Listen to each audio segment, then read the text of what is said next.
Praise the lord. దేవుని నామానికి మహిమ కలుగును గాక. మే 27 ఈరోజు మనం నేర్చుకోవాల్సిన ప్రాముఖ్యమైన పాఠం, do good you will get good.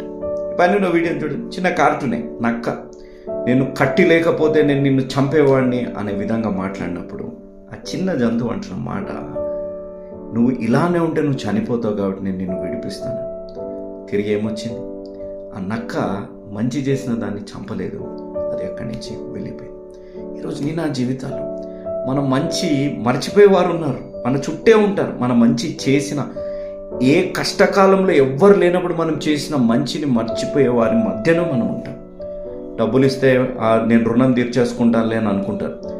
డబ్బులతోని రుణం తీర్చుకోలేని సహాయం కొన్ని మార్లు మనం చేస్తాం. కానీ ఒక్కటి గుర్తుపెట్టుకోండి, నువ్వు ఎవరికైతే మంచి చేసావో, ఎవరినైతే ఆదరించావో, ఎవరికైతే సహాయం చేసావో, ఎవరికైతే తోడుండవో, ఆదుకున్నావో, వారు నీకు మంచి చేయకపోయినా దేవుడు నీకు తప్పనిసరిగా మంచి చేస్తారు.